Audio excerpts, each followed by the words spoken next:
way, why would you leave Jaden Daniels? You got to protect the kid too. That's another guy. I mean, Well, it brings up a great question. We get away. Elmer Fudd clever? Don't make me laugh. The fact is, Elmer Fudd is the dumbest hunter I have ever had the pleasure to encounter. Okay, Wabbit, we'll see whose IQ is PU. Marriage. Marriage is what brings us together today. Welcome to Blow the Whistle, and we will talk about shapes and colors. Tell you what, we'll just talk about shapes and colors now. I think that is a good discussion to have right here. Shapes and colors? No. Another thing we learn at school is how to count. Can you help me count these cars? No. 1, 2, 3, 4, 5. Great job. It's game time. Blow the Whistle. Your greatest little internet radio show everywhere you go. Always live on sportsoundchicago.com. Let's go. And welcome into Blow the Whistle here on SportsTownChicago.com. It's so nice to say that again. I feel good about my life. I am David Double D Dykstra. I'm here with my boys. No gimmicks. Nick Johnston. Andrew Pepe Valentin. Adam the Glitch Schneider. Bang bang. I love that he's just going with it. Yeah, it works. Going with it. Can't beat him, join him. We have a lot to talk about today. There are some combines going on starting tomorrow in the NFL. Who do we think needs to show up, show out is going to be a big question to everybody. I'll probably ask my boys who they think their team should be looking at. We're also going to talk about the Chicago Bulls. Huh? Bulls. Oh, the Bulls. Oh, Bull. yeah, they're irrelevant Bulls. still. Bull? We can talk to Little Windy City, too, because Yuki's been fun to watch. Has he been fun to watch? Yes, yeah. I've heard he's been playing very well. Absolute treat to watch up there in Hoffman Estates. More of a treat than McClung? Honestly, I mean, the other day, someone thought they were brothers. So, I mean, We don't know what Max McClung is, so who knows? yeah. Mac is doing well. I want to see if they can do like a mac and cheese or like mac and noodles. yeah, something like that. Oh, Mac and noodles. We gotta capitalize. Trust me, I know. A little. Yeah, I know. But he just had his charity over there before. They love him over there. They love you. We're going to also talk about something that we typically don't talk about. We're going to talk about a little bit of FIFA, throwing a little NFL with that FIFA, because there are situations going on in the world that we need to just discuss and kind of work through whether or not it's a good idea. Certain people should be playing ball in certain areas of the world. And finally, we will go off the rails. Did you watch Shoresy? Not yet. Okay, I don't feel bad then because I didn't watch it yesterday. I didn't have time. I'm gonna be honest. I kind of fell asleep. Oh no, I realized I was out last night. So. I did watch a new show last night. I'll give you that, Okay. and I'll give you my take on it real quick. That being said, boys, are we ready to do a little combine? Yeah. Do A little it. combine talk. All right. Yeah. Here we go, ladies and gentlemen. The NFL Combine starts tomorrow. I believe. What'd you say? Thanksgiving. What'd you say? Linebackers and Edge rushers, I believe. and edge rush, linebackers and defensive ends Or tomorrow. Meat. Meat. So it's going to be very interesting to watch that. Quarterbacks, I believe, happen on Saturday. I think so. Oh, they could just get a mosey on in, stroll on in, just whenever. Just before we move on from On a chill quarterbacks Saturday. prospect. Well, we're going to talk about it. What question do you have about the quarterbacks? No, just one prospect I know you've talked about a couple of times from UConn, Joe Fagnano. Underrated. Highly. Really? I told you what my comp Well, was for him. I understand your. Tell the world, since it was just a you and me Oh, conversation. now I got to pull this up. Hold on. Why didn't you have it up already, Listen, sir? I know. I came ill prepared. Come on. I apologize. To me, there are certain people. Linebackers and defensive ends are going to be very interesting. I'll be very interested in, not that it means all that much, but I'm very interested to see what Jake Rodriguez's 40 time is. Okay. Yeah. So Joe, I had him as Aiden O'Connell for his floor. His ceiling, I kind of went way out of luck. I said it was Tony Romo, and then his base, I had him for Drew Lock. See, I love that ceiling. I love the fact that Tony Romo is the ceiling for him, because I could see it. I think the kid's not going to get drafted, or if not, he's going to be drafted low. But he's got the arm, the accuracy, the footwork. Do you know how many interceptions he threw last year? How many interceptions? Oh, he ended up throwing one. Oh, he was none. He was 0 for like 11 games. Yeah, for 11 games. For like 11 games. Did he throw one in the freaking bowl? Is that what happened? No, it was like their last game of the season. It was like he just threw a bad pass. Like he misread the defense and they jumped the route and they got the interception. Yeah, that's it. Yeah, so bust. He's not going to make undrafted, it. Yeah. Undrafted now. Never take a UConn quarterback. Or as we like to say on BK Dub, buried. Yeah. The NFL Combine is interesting, obviously, as they always say. It's kind of like who can do the most bench pressing and who runs through the cones the best and all that, and the 40 time and who's the fastest. I don't know if it's crazy. I wish it was kind of flipped, that we could watch almost the interview side and like when the behind the scenes stuff instead. Yes, I'm with because I wish that I would love to hear the coaches' decisions on questions. I want to hear how they're breaking down who these guys really are individually, and where their mindset is at, because that's where, as we can see from a ton of examples, Rishi Rice, anybody else? Tyreek Hill. Yeah, exactly. You want to see where you want to see where these guys' heads are at, rather than Antonio Brown. Yeah, we've only seen how fast they are. I don't know, the last 4 years when they've been at college. Exactly. How much more? I think you threw that up there just for quarterbacks, but I think if we even zoom out even more, how much more can any of these positions really show how much it is like? Oh man, like again, how my vertical is gonna make me jump 7 more rounds. No, it's just not true. I want to hear that behind the scenes stuff. Most of this stuff isn't even like football worthy. It's just exercises that they put together to see like, hey, we want measurables on this, and this. And this is where, you know it, I know it, the story of Mike Mamula, who was a guy in the 95 draft, if I'm not, or 96 draft, I think it was.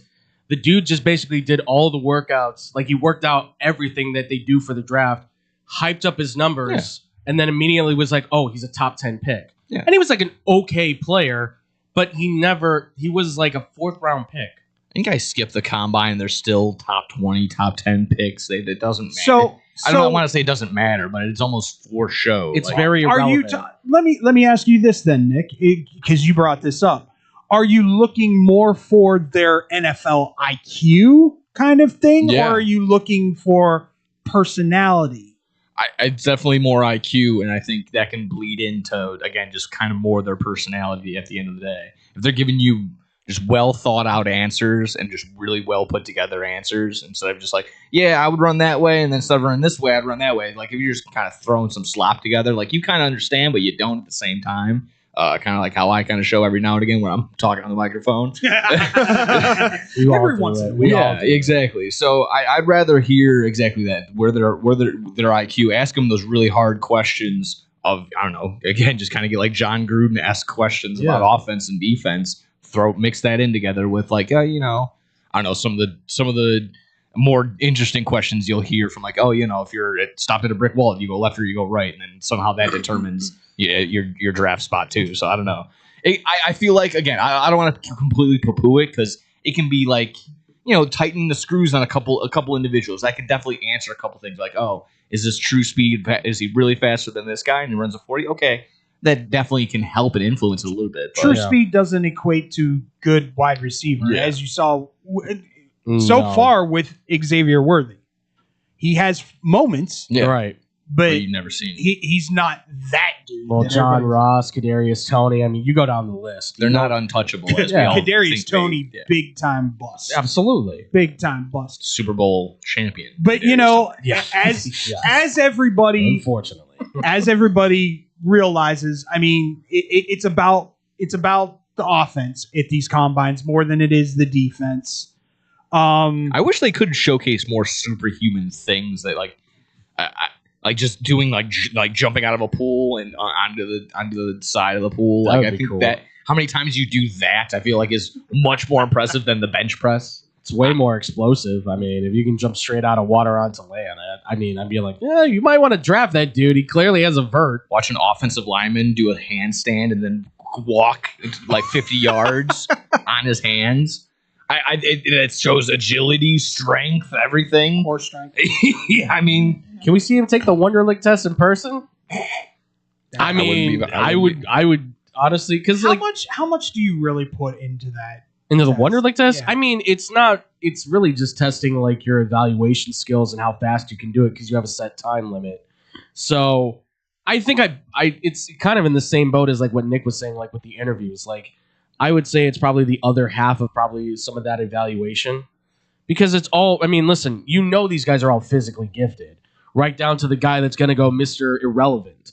But it's Brock Purdy. yeah, right. But that's the thing is like, how do you process the information? How well are you at understanding offensive versus defensive concepts? Do you understand to throw to this guy when this guy's taken out? Do you understand how to get around this block when this kind of play is running? When it's a run play, like that's all the stuff that I'm more interested in more than anything than, well, here's my vertical and here's my 40. Like that's just like that's dumb football player run. Like I don't care about that. That's not what football is anymore. It's not the 60s and 50s anymore. I say one thing that teams definitely fall for is that you have a bad combine in just one or two events, right? Oh, you're done. And, well, not only are you done, but yeah. it doesn't necessarily mean you're going to be a bad football player No. overall. Never does. And I just think that some of these teams, and again, I'm not saying every single one, but there are some teams that I think fall for he had a bad combine, he's not going to have a good NFL career, and then you end up finding a 4th, 5th round pick in the diamond in the rough. yeah. Well, and let's not be honest. Most of these upper tier guys aren't going at the combine. They're going at their pro days at their universities anyway. I'm since I've already talked about it today, I'm gonna kind of let Andrew and Nick, if he'd like to, and Adam here, and then I'll give mine. Is there a quarterback in this combine class that is coming to the combine that you feel could help himself with a good combine that is maybe a little bit off the radar kind of guy? Beck, Klubnik, and Robertson are my three guys. Those are the three guys I think that'll help themselves. I was leaning towards Beck for sure. Yeah. Because a lot of people are kind of They're going to judge him. late. Because he has a ton of experience. And if he could just not he doesn't have to impress, but just not mess up. That's the basis of his thing is like, don't show that you have the clear understanding and wherewithal to know how to put the ball in this spot here. Because obviously, you look at those interceptions in college. That's where people are going to crush him. Yeah, that's my whole thing is I don't know how good his football IQ Yeah, is, because I think he makes stupid passes. Sure, no, but they all do. Like that's the thing, and those three guys for me are the ones that like, if you need that diamond in the rough quarterback to be your backup, that could potentially be your starter. Beck, I think, has all of the skill sets to be that potential starting quarterback. Klubnik certainly does, and I think Sawyer Robertson is just underrated. You just don't hear about him because Baylor was just a whatever kind of team.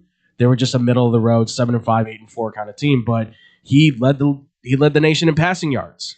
He was still one of the most prolific passers, but you're not going to know him because He went to Baylor. Exactly, he went to Baylor. Like, and that's the thing is like Cole Payton from North Dakota State. Everyone's hyping on that guy, but is he going to be this next great quarterback? Like, how many times have we looked at North Dakota State now at quarterback and gone, "That's the dude"?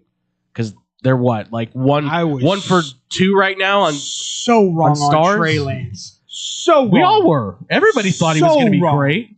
And Carson Wentz had his moment, but it fizzled so hard that like now when you're worried about re-injuring your knee constantly. Right. And that's the thing is those become the two examples where you go like, well, do you take a guy from North Dakota State? And that becomes a problem too. Do you or do you not? I'm a homer a little bit. Do you or do you not agree that, after Drew Aller gets done throwing, every single football team in the NFL is going to be like, me likey. I mean, That was another one.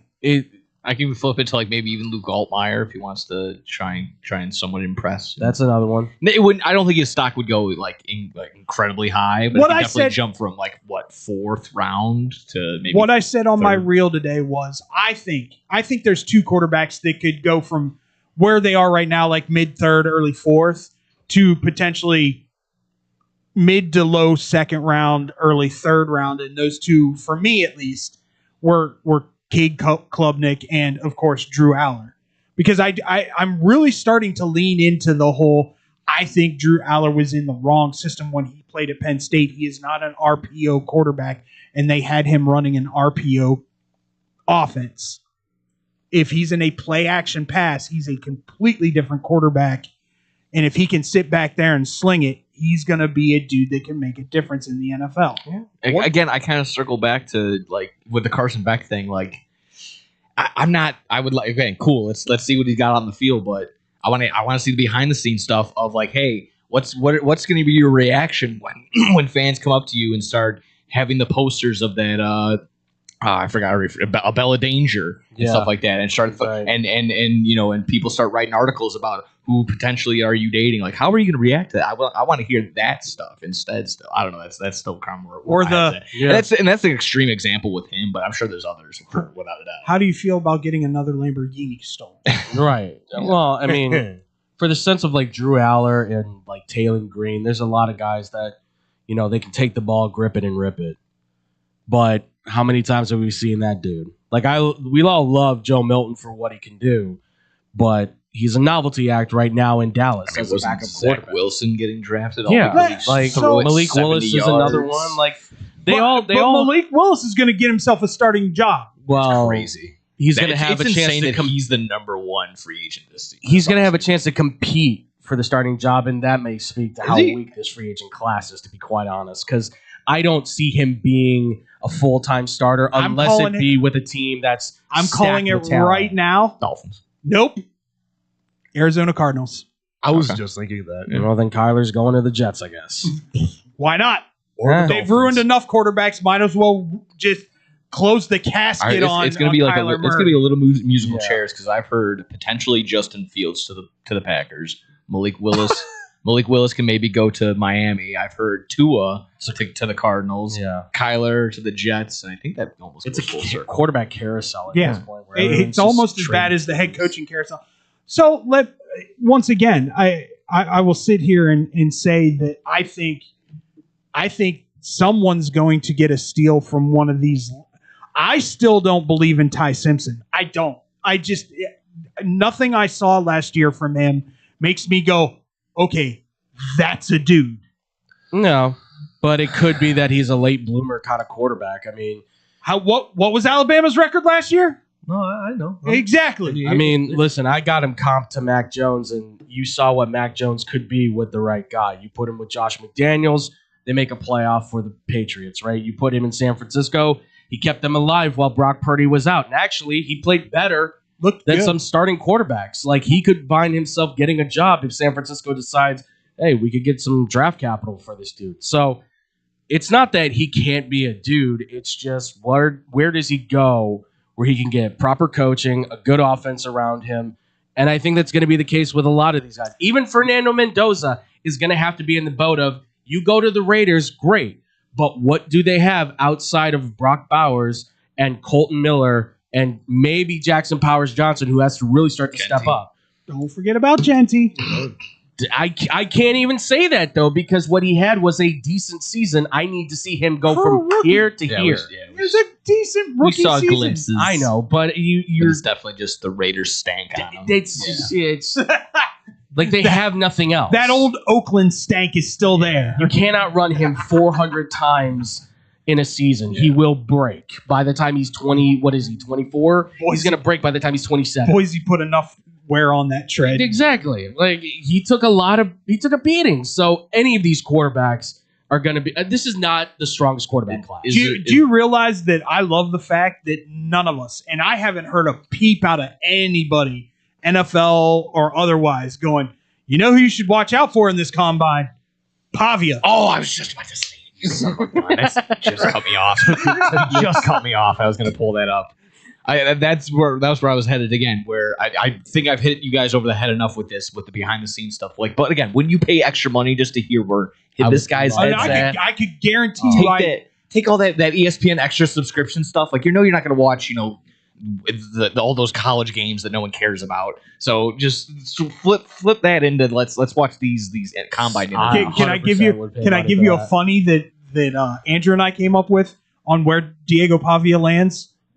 Cleveland. Oh, I got him just to really stick it to him. I got him just to have and for God's sakes, if that happens, please God, HBO go to Cleveland again. Please God. If not, he goes because I just love to be in the quarterback room between Shador and Diego. You know what? I wouldn't put it past the Jets to be like, yeah, he'd be a name. We can bring him in, right? He'd sell jerseys and tickets. They do the NFC South, but they're just featuring still the Cleveland Browns, like cameos. And we're the Cleveland Browns. We're the Cleveland. That's the transition every time. I mean, I don't think that kid's ever gonna play in the NFL. Honestly, hey, if Stetson Bennett can do it, then I'm sure he can do it. I got him as Matt Corral as my comp. I'll be very honest with you. If I was Diego Pavia's agent, and I'm being very real when I say this, I'm telling him, forget the NFL for right now. Either go to the CFL or go to the UFL. Be a first round pick probably in the CFL. Easily. In the UFL. Because he sells tickets. Oh, yeah.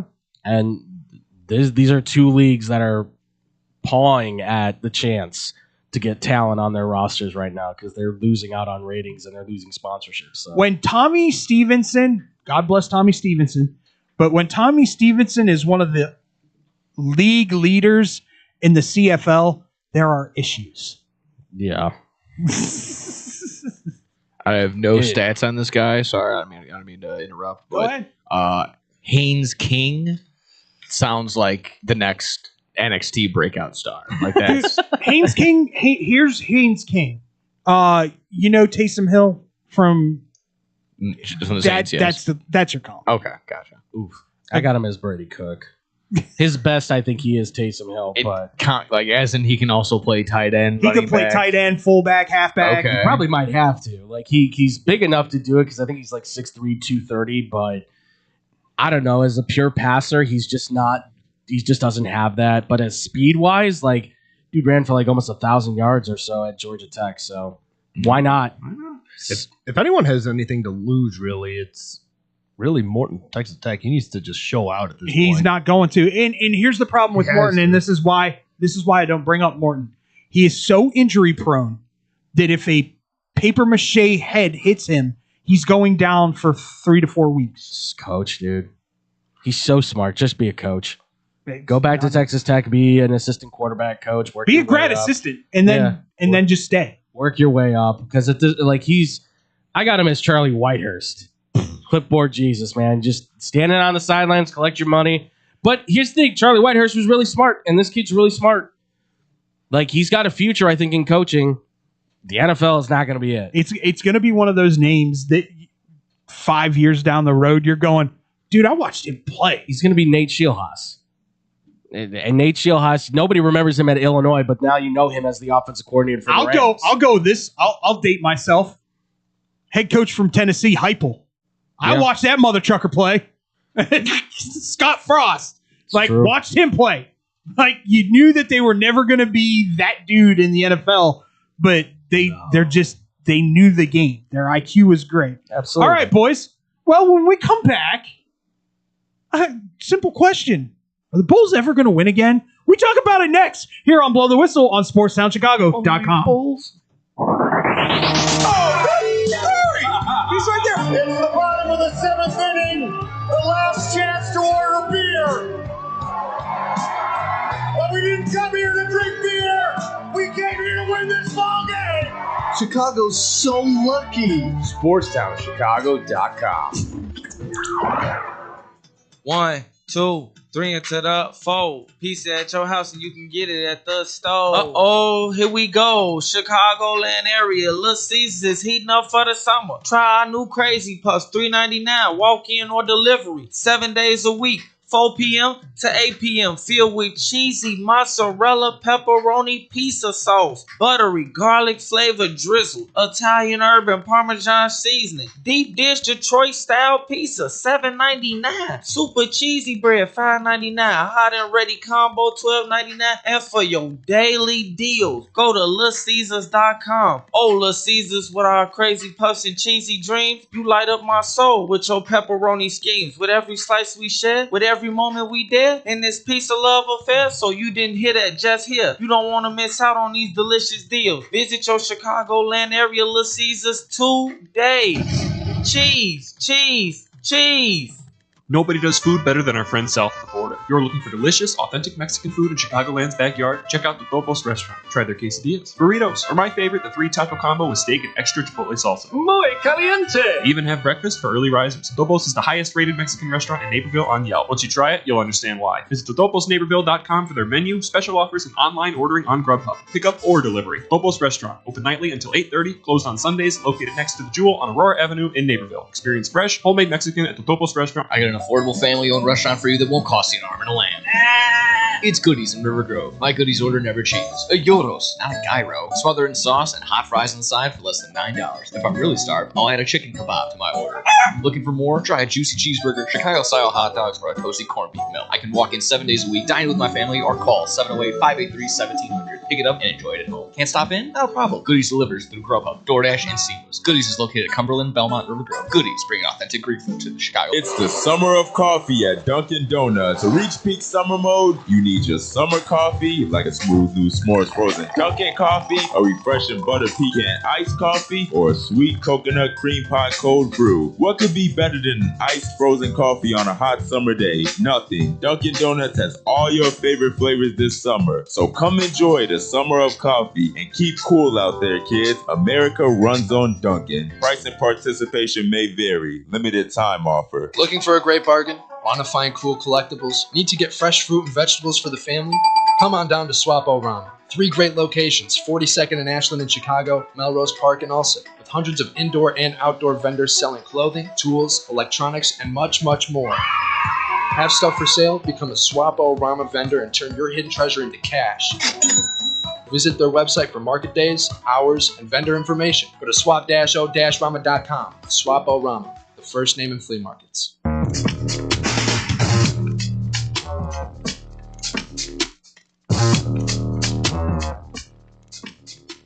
Welcome back to Blow the Whistle here on SportsTownChicago.com. I'm David Dykstra with Nick Johnston, Andrew Valentin, and Glitch.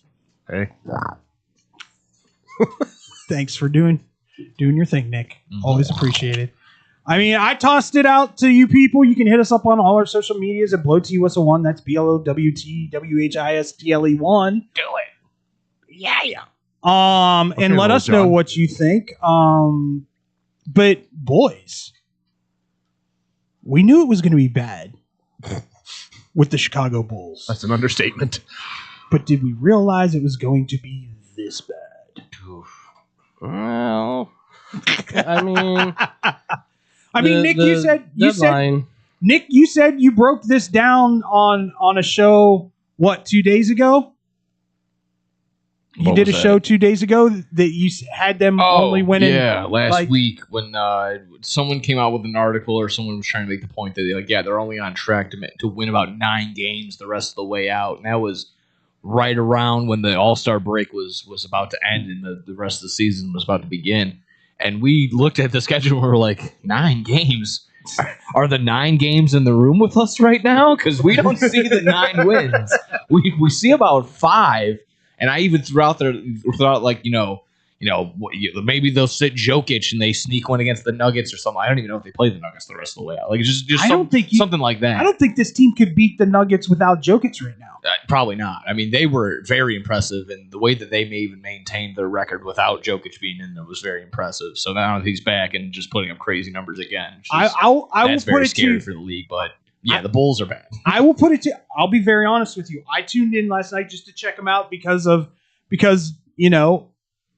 that statement of maybe 5 wins if they're lucky in the second half. And I was watching, and they were actually winning against Charlotte. Now, I got sidetracked and didn't get to watch the rest of the game, woke up this morning, saw the ESPN alert, and it was like, 2-point loss. Yeah. Oh, damn. Yeah. I think the only teams they're going to be able to beat so far this year look like they've got the Kings. I mean, they've maybe against here in Portland, because Portland's kind of just been very up and down. And you got the 2 games, obviously, against the Wizard.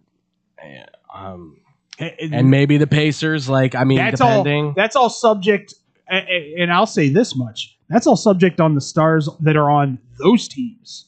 Right. Yeah. 10-game losing streak. These last 4 games were all at home and losing by 10, or losing by 9, losing by 15, losing by 6, losing by 32. Yeah. I mean, they're just consistent in the sense that they're scoring at least 100, and that's about it. So they're giving up about 125, and they're averaging about 100, and that's about basically the average score of these last 10 games, essentially. So it's not looking really good. This experiment is a complete and utter failure already. You can already see. If the goal again is just to get down to the top 8, and then let's ride it in the lottery. Let's go ahead and see. But then even then, it's just like, man, that's tough. So let's root for Cam Boozer, I suppose. Well, let's be honest. The last time something like this, quote unquote, happened for the Bulls, it did end up being Derrick Rose. Yeah, right. You get that frozen envelope. It was 2006 or 2008 was a much simpler time. Or 2006. Yeah. It's a much simpler time. It was a long time ago. In simpler times. I mean, but to bank on that to happen for a second time is just, it feels very far and few and in between. Now, luckily, this is like the draft where, okay, even if you do end up getting 7 for like the umpteenth time in the draft, this is where I still think you could find yourself a talent. It's just, the top 5 picks are going to probably be guaranteed. You can't base your whole team around that talent. That's the thing, is that you have to get a star. And I think you can get, I think they have a bona fide star in Buzelis. It's just now surrounding guys that can complement him. You don't consider Giddey also? Giddey's a star in his own way, but is he going to be the long-term future with the Bulls when they get to that championship pedigree, if it ever does come? 24, something like that. I don't know. He could be there for the long run. Yeah, he could be. But the way that this team has been going, it's like, well, once you reach a certain point and we see that it's not working, time to send you away. I just wonder. They're obviously the 2 pillars. Sure. That they're trying to get that third and do it homegrown. Yeah. Obviously, because listen, at the end of the day, I said this yesterday, and it's not far off. I mean, AD's contract is up, and he's not playing with the Wizards at all. Wouldn't it be a Bulls thing to go, come home, AD, and play for the Bulls half the year? Yeah, exactly. For half the year, fill up this place for exactly that, for 41 games. Home opener is going to be great because people are going to buy like crazy. The giveaways would be great. The unibrows that would be on display. The brow is back, or whatever it'd be, something stupid like that. But once again, they don't have to do all that to sell the United Center. They don't, and I'll point this out too again of if the lottery is the route, let's take a look at this current lineup that consists of 10 former lottery picks. Yeah. See how well this lottery draft. See how well these. Again, maybe it's an outlier because this draft is going to be a little bit more stacked than others. But again, the eye for talent on the Bulls side hasn't been very good. With Patrick Williams being a 4th overall pick, and so your worry is that AK, no matter what, AK messes it up. Yeah, I think so. I think him landing Buzelis was almost like, again, he should have been drafted earlier, and the fact that he fell where he did was kind of like, well, we kind of have to, right? We have to. Yeah. So again, that was kind of like a layup if there ever was one. And then before that, there's not really much to redeeming qualities. I mean, you saw it in last year's draft. Yeah. Right. You had Derek Queen sitting there. Mm-hmm. Yeah. Going, ooh, I'll come play in Chicago. Yeah. Ooh, yeah. The mock drafts. No S in gay, sir. Sorry. Yeah, right. We want a guy that's going to end up breaking it, tearing up with something in his shoulder, and then getting dunked on and memeified right before the season started too. Maybe he fills out, and maybe he does get better, but it's a long term. You're committed to the long term then with him. But right now the Bulls are seated at 9, so if it was like the hard draft, like that's where you're going. They've got them mock drafts have them taking Keaton Wagler, the guard from Illinois, which I think he is a bona fide star for the NBA. But you need another guard. 2-3 years development though. For him, yeah, I think he can be a guy like right now, plug and play, 20 points a game kind of dude. Oh yeah, that's a lot of teams need that. Yeah. By the way, Kobe White hating life in Charlotte. Oh, really? You think so? Hating life. He's his hometown. I mean, he's just underutilized. That's the only issue. 10 points last night. Well, yeah, he only played like 12 minutes. Exactly. It's because he's coming off injury. That was his first game back. He's eating life. Okay. I mean, listen, you're not going to play over Con Newport. That guy's going to start over you no matter what. It's Knipple, buddy. 200 threes already. Fastest to 200 threes. What a guy. Yeah. He's a beast. Guy's got a shot. But Did you say Knipple or Knipple? Knipple. Oh, okay. Con Knipple. Okay, so like an actual It's nipple. a nipple with a K in front of it. Market. This is going to be a new intro. Yeah. Oh, Spencer's is going to love that guy. Oh, yeah. Free the Knipple. Yeah. Why? I'm copywriting that. You can't take that, Charlotte. That's mine. You got to pay me now. $1 million. Yeah, Let's sorry. go. Their marketing team just got so upset. Like, oh, that could be another giveaway. Yeah. Damn it. Free the Knipple. Yeah. Throw the little TM in the bottom of it. Like a breast feeder, like trying to. You like it. Or you just Don't give me that face. You love it. or you just do what Spencer does for breast cancer awareness and do the blow up booby. Yeah, that works. That's true. Look at that. That'll get the job done. Just imagine hearing a commercial. It's like, can you not feed your baby? Well, we got a free Knipple here, a free blow up Knipple. Yeah. You just see some like dad or mom just like that whole family is a bunch of ballers, though. It's true. Bunch of his younger brothers might be better than him. I mean, they are talented. Sick. And they're all going to go play at Duke. Every single one of them. I'm sure. Every single one of them. But anyway, at the end of the day, I think Nick has the best thought process on this. Like, it doesn't matter how bad they get this season because do we really trust AK to go out there unless they're in that top you get the 5 number 1 pick, and but even then, are you taking Peterson, or Peterson, yes. or are you taking Peterson, or are you taking Boozer because Peterson. Boozer has the ties to Chicago? Peterson. I can't stress this enough to people. I don't care how many games this dude plays. He looks like Kobe Bryant. He plays like a sniper. I don't care. Unless this dude punches somebody in the face, punches a baby panda in the face, I would take this dude number 1 overall. Specifically, a baby panda from China that is trying to survive. That is the only way I'm going to hate this dude right now. Outside of other extremes, of course. I just want to know. I am tired of the hate on this dude. Let him do his thing. I'm not hating. I'm not you. It's others. I'm not sorry. hating at all. My whole thing is red there. To me, Yeah. if they got the number 1 pick, you got to draw the line somewhere with him because it's like what he had like he was like a little bit. No. I don't think this is goes out for warm-ups and is like, you know what? I'm good. I don't think this is a Peterson thing. I think this is a Bill Self thing. Okay, I truly do. I've heard that too. Where I think just going to be. They've compared him to Carmelo Anthony, where it's like he was kind of play here, play there, don't play here, don't play here. Bill Self knows he March has Madness. Go. Yeah, what they Bill do. Self knows he has a good enough team to get him into the dance, and then goes unleash the hounds. Yeah, absolutely. But again, it's just how much does that influence the NBA outlook of it eventually? If he takes that team from a 4 or 5 seed, which is probably where they're sitting at right now, I think so, and takes them to the national, because Syracuse that year was an 8, if I'm not. Yeah, they were one of the lower ranked. They were like a teams, 7 or an 8 seed that year that Carmelo took them to the Natty. Yeah. So, like, if you take a team that is a quote unquote lower seed to the dance and win the dance, People. Ooh. So the Kansas is sitting at what right now? They're 21-7 or something like that. But they're like with their rank. They're sitting around 20-22, I believe. So why? I've heard this. I heard this thrown out there. He's getting paid $3 million in NIL. Yeah, 3.5. Why then could you not take? I don't know. Get 3 players, pay them $1 million instead that actually want to play, and then they actually make your team. Who says he doesn't want to play? I'm not saying he doesn't want to. I'm just saying that there's because at the end of the day, those 3 players are going to do what he does. Kansas is currently 14.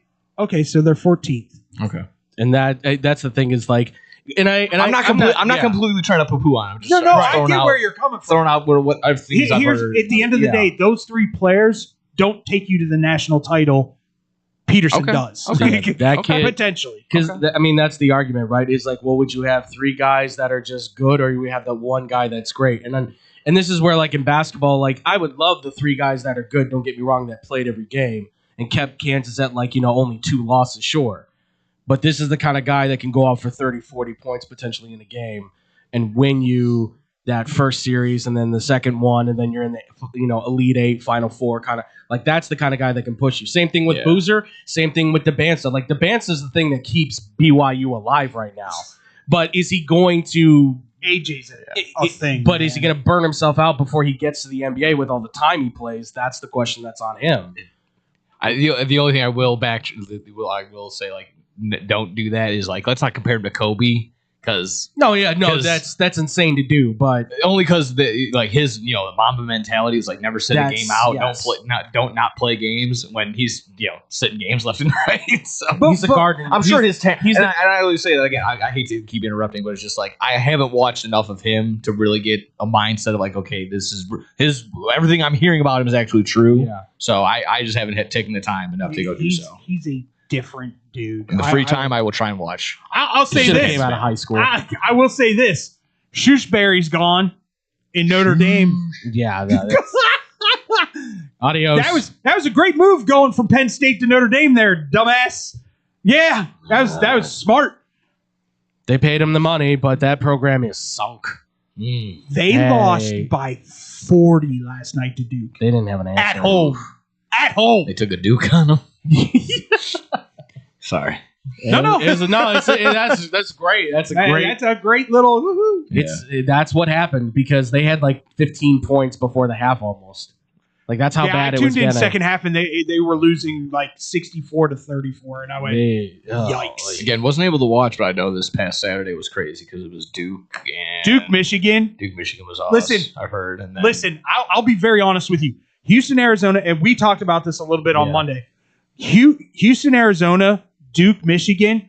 If the tournament's anything like those 2 games were, and everyone like memes made it. People made memes about it. Like, March Madness doesn't begin that; it begins whatever the 21st, I think it was. Yeah. But no, these were 2 like prime time. Like this is Final 4. This is Elite 8. This is what we want to see, and I hope I'm praying that we get that kind of outcome because all these teams have, and this is the thing, all these teams have stars, and this is what we want to see. We want to see the stars play. So. And this is where I get the argument with Peterson, but that's where I think come Big 12 tournament, come NCAA, the kid's going to pop off. And everyone's going to be like, maybe we do take him number 1. And Bill Simmons. Bill Self will just sit in his coaching chair and go, made the right call. Yeah. So anybody want to tell me how we should be playing? You want to tell me how to coach my guys? Please. Please tell me how many times have I won the national title? Thank you. Now, everyone shut it. Don't I have a lifetime contract with Kansas? He does indeed. Which is insanity to me. All right. Let's start off as Bulls talk. Yeah, right. But once again, when we're talking about the future of the Bulls, we need to talk about these kids that are the top 5 are going to be game changers. I'd say top 10 even. I'd go that far to say like even a Wagler, a Ment, a Cuff. You can hit again. Throw a dart. You're going to hit a guy. It's just at what do you need and how much are you going to need him? That's going to be the ultimate question. Are you saying this is going to be like one of those YouTube videos in like 5 years? Like, this was the draft that changed everything. Hi, I'm Kyle. Make sure you like and subscribe. We're going to go ahead and get into this. 100%. 100%. The voice that you never heard about. Absolutely. Let me explain every guy and what happened. Yes, that is 100% what's going to happen. When we come back, gents, we're going to talk about how the NFL and FIFA might need to reconsider a location of playing some ball. We'll talk about it next here on Blow the Whistle on SportsTownChicago.com. Chicago sports for sure. SportsTownChicago.com. It's the summer of coffee at Dunkin' Donuts. To reach peak summer mode, you need your summer coffee. Like a smooth new s'mores frozen Dunkin' coffee, a refreshing butter pecan iced coffee, or a sweet coconut cream by cold brew. What could be better than an iced or frozen coffee on a hot summer day?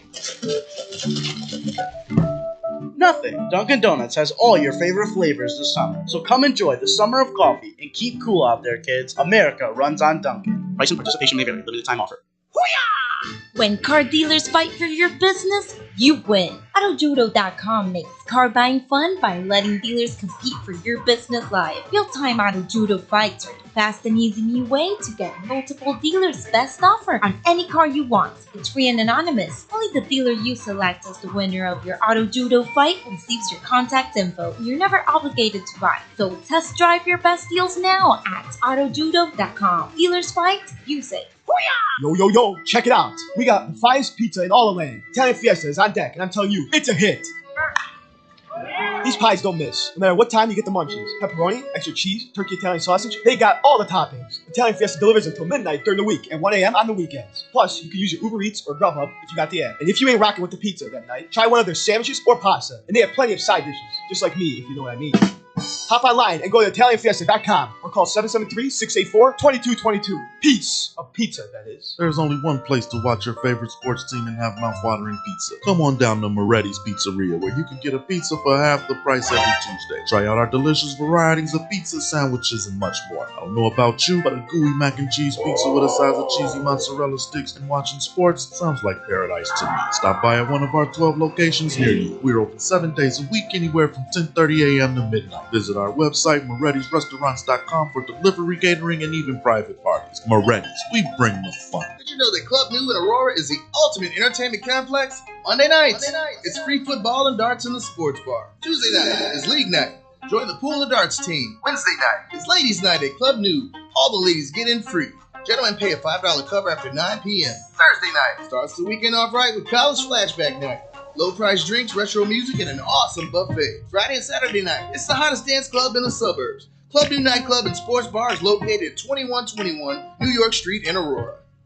You've tried the hit places, but they leave you hungry with an empty wallet. That's where Gretel comes in. They got what you really want. Visit their chic, lounge-like gastropub and try one of Chicago's top burgers, the Gretel Griddle Burger. The house-made bun and garlic aioli set this one apart from the rest. And don't miss half-price oysters, 4 to 6, Monday through Thursday. With rotating drafts, craft cocktails, and portions that don't skip. This is one of Logan Square's best-kept secrets. Monday through Thursday, 11 to midnight. Friday and Saturday, open till 1. 2833 West Armitage. Gretel, let's make this a night. Visit GretelChicago.com for menu and more.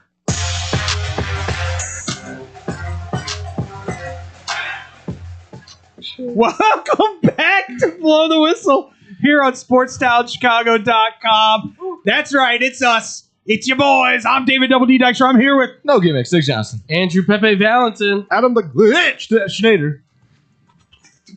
I like that. You gotta make fun of your disability. Listen, if you're gonna keep doing that, then you gotta warn us when it's actually happening. You gotta make fun of your disability somehow. Hey, Nick, real quick.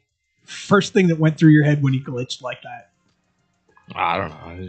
Gold dust. Oh, yeah. Yeah, that's good. That's a good one.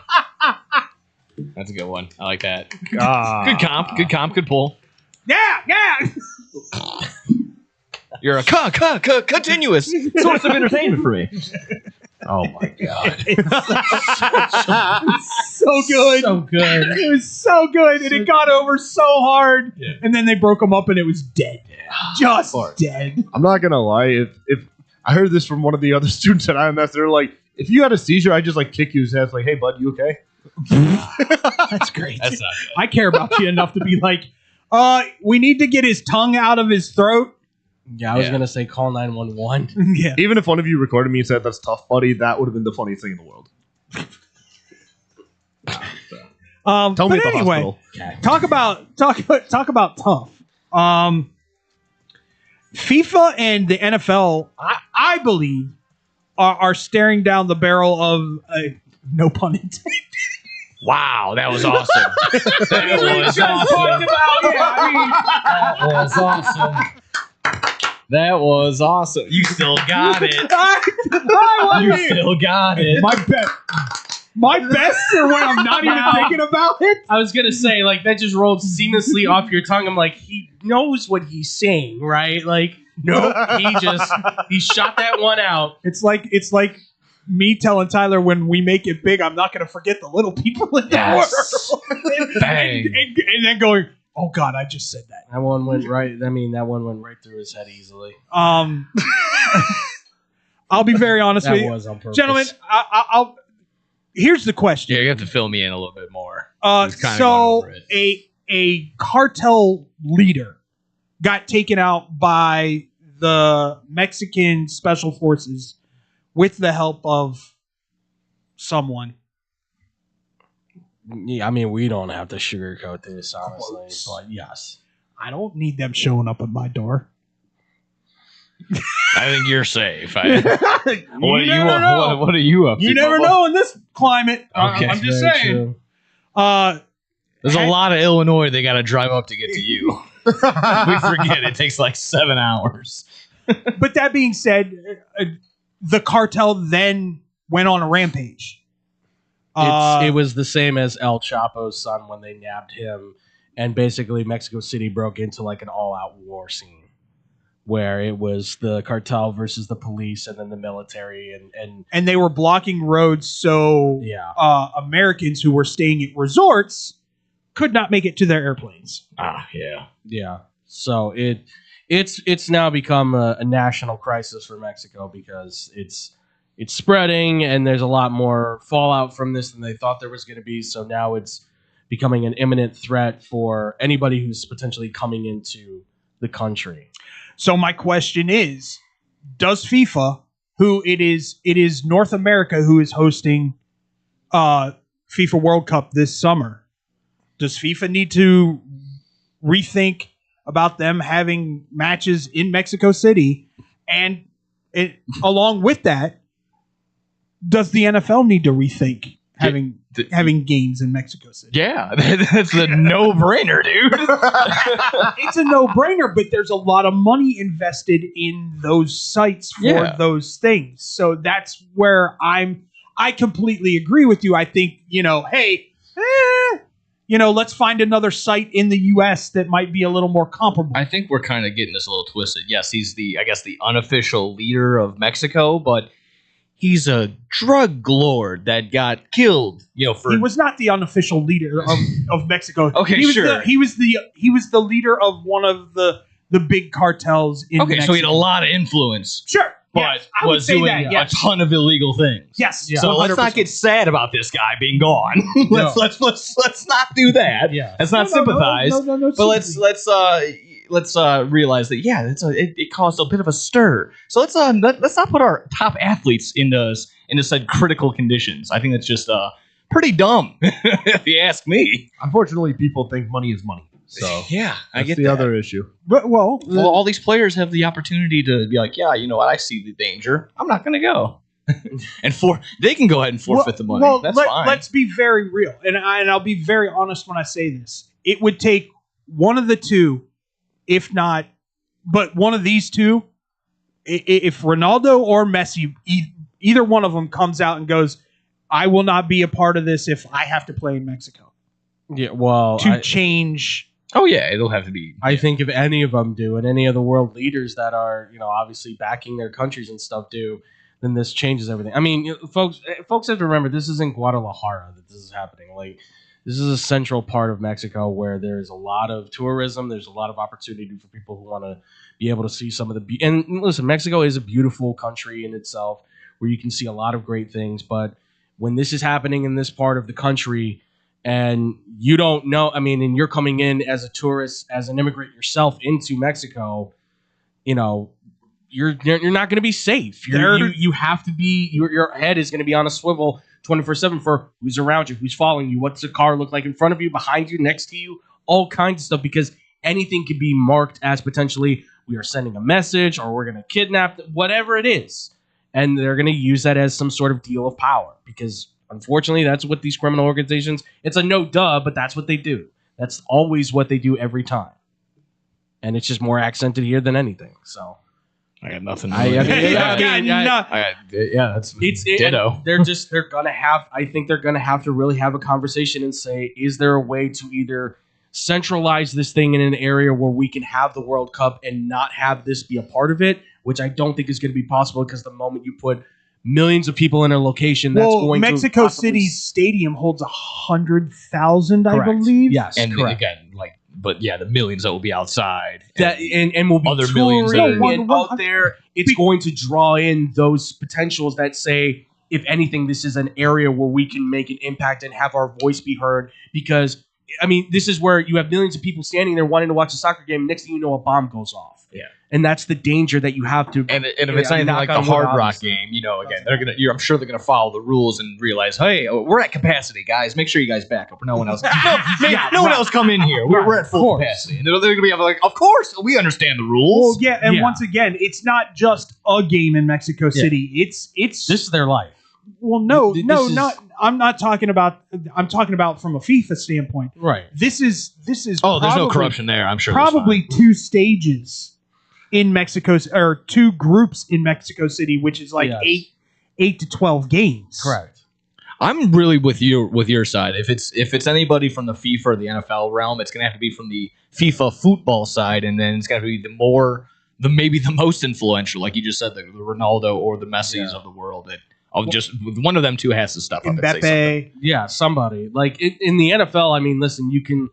And as soon as one of them takes a knee and says, "Hey, I'm not going," everyone else will be like, "All right, I'm not going." No, we need to take a second look at this. Yeah. And the NFL has that whole thing where they can go, "Well, we aren't playing yet, so we have some time to wait and see if this blows over." Yeah, but then do you want to be a part of that association where you're going like, "Well, you just let it." Instead of taking a stance now, again, not to try and get political on it, but like this is your opportunity to basically say, until this stuff stops, we're not stepping foot in there. Same, just for the sake too, also of your safety, because who knows if there's a dude out there who's got a gripe against America from the cartel or whatever that suddenly looks at American football players and goes, "Ooh, perfect target." Like, and then that's a scary thought to have, but it's a reality that you have to discuss right now as this is happening. And the NFL's priority has always been protecting their players, their health and well-being. They did tell Green Bay not to wear green. Correct. Yeah, that's correct. true. They did. So they would still flew them out there. It's a tough situation. FIFA and IOC are probably. Is that why everyone's running so slow? Because they had Kevlar on. Not a lot of rushing yards in that game, if I got to remember. Everyone had the flap jacket It extra. was more the field because they were playing on a soccer field. Yeah, and they're like, there's no grip on this. No, that field is unfortunately horrid, terribly cement, terribly kept. But once again, like you go back to the organizations, FIFA, and let's just throw the IOC for the Olympics in there, right? Notably, over the history of sports, two of the most corrupt organizations in all of sports. By far. So I don't know if FIFA goes, I would hope not. You would hope not too, but once again, corruption is as corruption is. Well, you get rid of Sepp Blatter and you just take another dude that's kind of like, money? Money! I take the money. There's a reason that the FIFA World Cup the last time was in Qatar. I'll just say that. I mean, they paid a boatload for that, no matter what they want to say. And it's never going to come back there again. No, of course not. Why would they? We risk more lives to build more stadiums. Screw it. What? So, it only takes a month to put up a stadium in the Middle yeah, East. and 5,000 lives, but only 15 documented, of course. Mm-hmm. And they live in great luxury compounds, and then can't leave the country because you've got your visas. Can I bring up another issue? God, that is going on in football? Sure. They want to use their hands now? This is outrageous. I'm sure goalies can do it. Why can't we? I guess. Hey, I was a goalie one point. I'm sure. I get it. I'm sure Andrew has heard about this. I don't know if you have. Nope. There was a pretty big match between Real Madrid, was it? And who does Mbappe play for? Real Madrid. Real Madrid. Yes, the Vinny Jr. situation. I was going to say France. I'm glad I didn't say anything. An athlete on the opposing team called one of the members of Real Madrid a monkey. Yes. Okay, I did hear about this. I've one. heard about that. Gianluca there you go. Prestiani of Benfica, which is a Portuguese side. Said he did not say that. Although he did this. Yeah. When he was talking to him. Which did the Kevin Garnett. He said it in German. Yeah, right. He did it. He said it. Well, and that's. No, I'm just kidding. He probably, This is outrageous. Well, this is crazy. And that's the thing is that for some reason, Vinny Jr., and this is where controversy is stirring now for Vinny Jr., because people are like, why does he seem to be the target so much for the racism?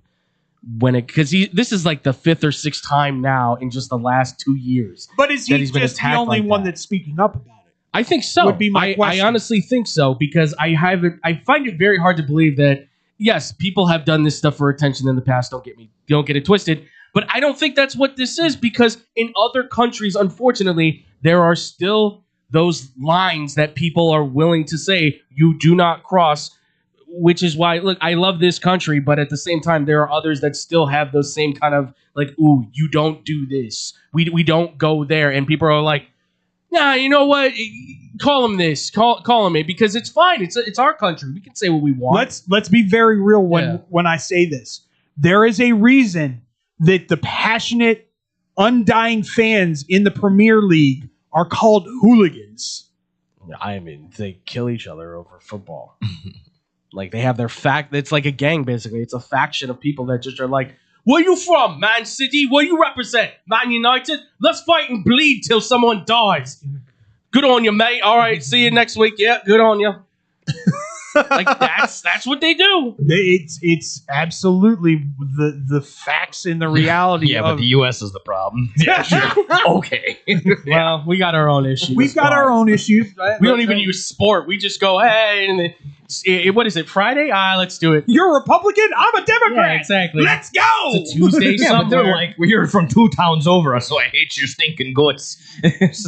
Not even that. Some of them are just like, you're from up the road. Yeah. Man City, Man United. Same city. Yeah. Or, I mean, was it Ireland, I think, or no, Scotland. It's the Rangers versus Celtic. Yeah. The jails have been filled with so many people that they can't take them anymore.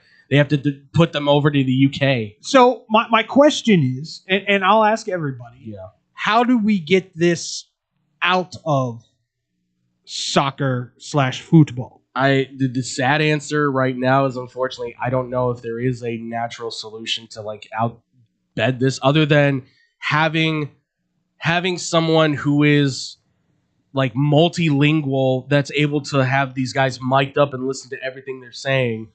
Because like Nick just said, like, you've got Kevin Durant who was yelling about, he said it in German. Like, no, you've got guys who are going to say some really nasty stuff in their own language because they know the other guy may not understand them. But in this case, this guy apparently said it where Vinny was like, I heard what you said. Mbappe was like, you see how he reacted? He's like, yeah, I heard it too. Like, yeah, Mbappe said he said it 5 times. Oh. So clear as day. I tend to lean on Mbappe's side. Yeah. Like, Mbappe isn't that dude that's gonna go, oh no, yeah, he is. He's very much corporate. I'm the face of football right now. Absolutely. And I don't make waves. But yeah, I don't know. There's no practical solution, I don't think, to this other than just finding the hell out of players, suspending them. Yeah, it'd have to be. But it'd have to be like everybody's mic'd up. You've got some multilingual, like should it be a more severe suspension? Possibly, like, and that's the thing. Like is like 10 gamer if it happens. Maybe more, like maybe full season. Like, you have to put the pressure on these guys to say you cannot keep this up because this is supposed to be the world game. Like, this is supposed to be the game that's supposed to be able to unite the world, especially when it comes to the World Cup. And we're getting now to a point where we're tearing it apart. Like, this is supposed to be the beautiful game, and yet I'm watching, and then I love this game to its core, but I'm watching it fall apart based on this stuff and the fighting and all. Like, it's getting out of control. It's very much getting out of control. I don't know, especially like since I've started watching it almost a decade ago. Yeah, it just seems so toxic. It doesn't matter even whether you're just at a bar. They'll be like, they'll say some nasty things to just other people. It's like you go to a bar here. I've been to some bars that are like Premier League, like prime bars and stuff. Yeah, you get some guys that come in that are from a rival team. You get the occasional like little banters here and there. I've seen ones where like it's kicking off. Like it was a Tottenham Arsenal game I watched, not recently, but it was like years ago. I'm watching two guys. They're going back and forth, back and forth, back and forth. It started nice. These two guys eventually, and of course, drinking was involved too. They're outside. Yeah, they're outside fighting full fists out in an alleyway, drunkenly shouting and punching each other till they're blue and black in the face, bleeding all over. And then just walk away like it's nothing. Can I ask you a question? Yeah. Who won? I don't really know if I can say there was a winner. I would say probably the Tottenham guy did. I think because at one point he like stomped on him. Like, I mean, I don't know if they call it a cheap shot, but he definitely, I would say, won the fight. So. I mean, until it becomes a priority for each culture to worry about race and racism. Yes. Where, in the U.S. Again, this would be like a headline for a couple different sports shows where, you go to Scotland and you listen to their sports talk or whatever. Probably doesn't even hit the radar. No, it's like normal. Exactly. Unfortunately. Yeah. And again, that's either the idea of like, us. And that's not us saying, we're better or they're worse or the other way around. It's just they don't really recognize it. They don't really care about it. Where again, we as the Americans kind of, that's awful. That's great. That's another thing where they probably just see it as like, it's just kind of part of the game, and that's really unfortunate to try and maybe change that mindset. So it'll just be ingrained, but yeah. My bad. Oh, you're good. And unfortunately, it's just with decades of this happening. Centuries. Centuries. Centuries is the right word. Like, you've been doing this probably since the 1700s, some of these teams. You have to keep that in mind. Well, not just that. And for them, they probably see that as tradition. They they probably like it, unfortunately. But you can change tradition. Where were the first slave traders from? Portugal. Yes. I mean, it's ingrained. There's that embeddedness which needs to be weeded out. But like Nick said, how do you weed it out without these countries recognizing like, yeah, we did some, like they say, we did some bad stuff, but then it's like, okay, well, you're gonna change something, and it's like, no, not really. Yeah, it's like, well, then that's the problem there. Like, you don't want to adapt, or you just want to keep going the way things are. And also, we don't want to adopt their problems. This is a thing that they need to solve. No. No, I'm with Adam on that one. No. That is their cup of tea. What I'm saying is, it happens in the U.S. too, a lot in soccer.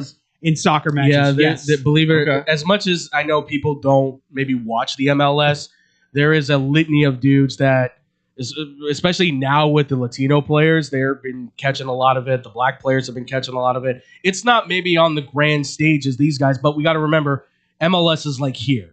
La Liga, Premier League, that's all like on the major world stage. So that's going to catch more news than like, oh yeah, this MLS player called this other guy, the bad word that you can't say. And not just talking about players in MLS. I'm talking about fans. Fans are ruthless. Many of them nasty, man. Have been. Then how do we get to NHL trash talk where they're you spill all over your jeans? I don't know. They say something stupid. I don't know. Right. You're on dry land now. I don't know. They say all those stupid things like that. How do you get to that really good jabberjaw without going to racism?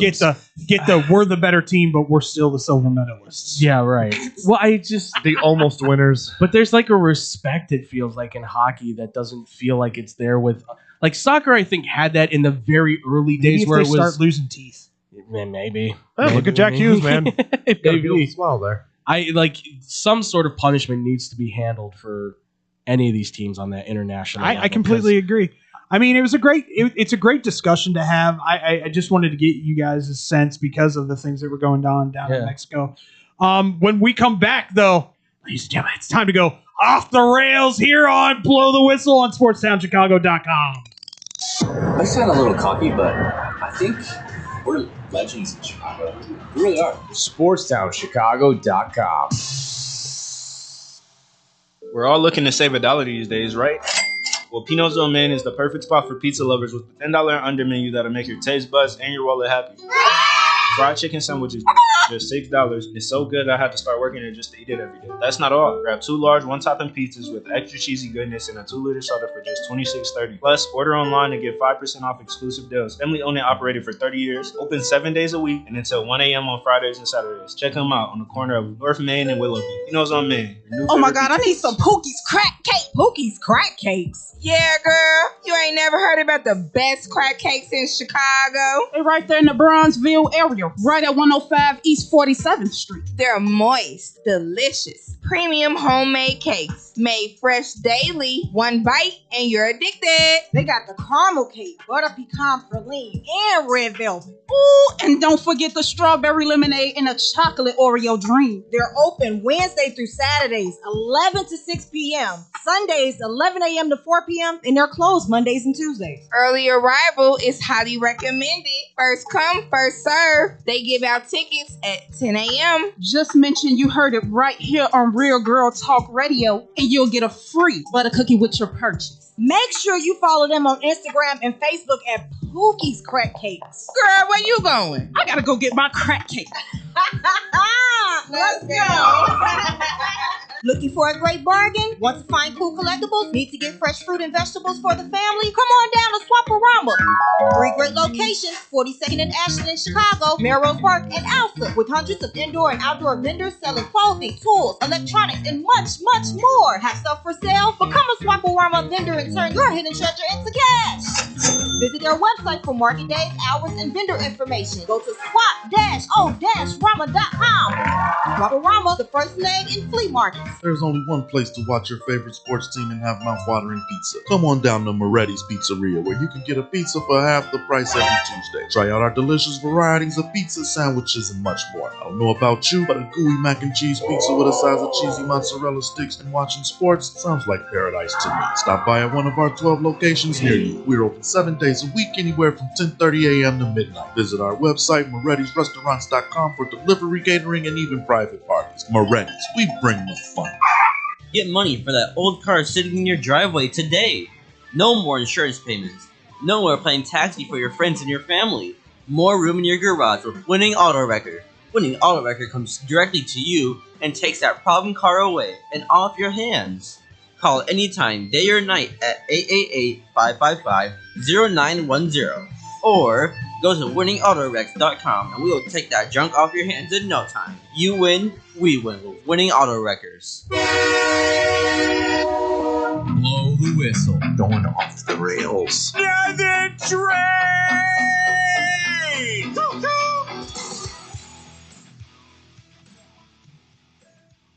Hello. Hi. That was a fast fade. That was a fast fade, my bad. Welcome back to Blow the Whistle here on SportsTownChicago.com. That's right, ladies and gentlemen, we are going off the rails as we Sports!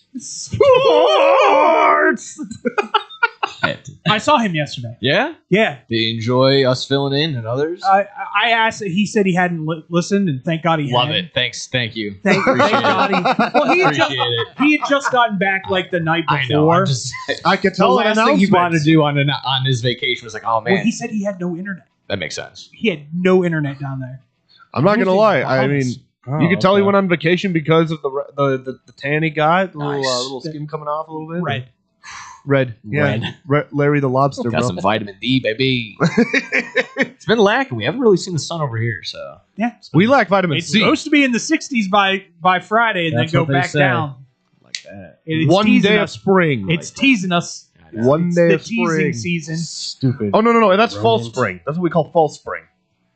And then we head back into hell, and then we go back into actual The spring. groundhog should have just stayed in his Hey. hole. What? Could be worse.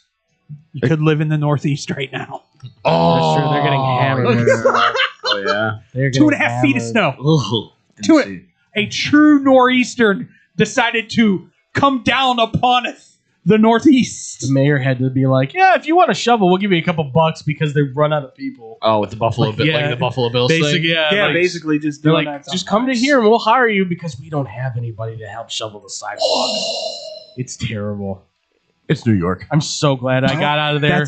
That's what happens. So glad. That's what happens when you have a partial shutdown in the government. But anyway, Nick, do you want to explain to people how happy you are about the new Mountain Dew stuff? Hi, Nick. Oh yeah, yeah. That's fun.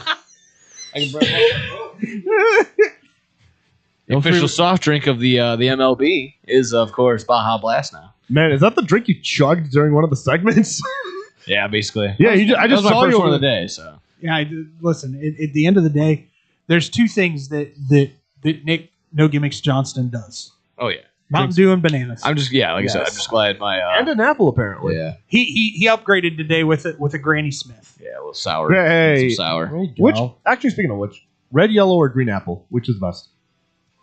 Depends on what you're eating. That's true. I always go with a red one. But I'm saying just overall. Red ones are delicious if you're eating them on their own. Oh, for me, that's green I was apple. gonna say, I'm like, do two people normally eat an apple at the same time? If you're going for like a caramel apple dip, it's Granny Smith all day, every day. Granny can't Smith do is. those anymore. I love Granny Smith, man. I can eat those. Communist?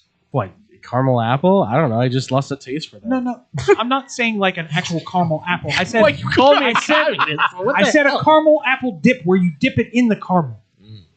Like The apple slice into the Oh, yeah, I've done that before. Yeah. Well, I'm not the biggest caramel fan on its own. You know what I've done actually before? communist. You know what I've actually done before? I've actually I made apple slices. Go back to Puerto Rico where you belong. Damn! Fine, I'll hop on a plane and I'll be on a You beach. un-American. Wait a minute. So you're telling me to go on vacation? Cool, I'll do that. Like, awesome. No, you were just on vacation. You can't go on another vacation.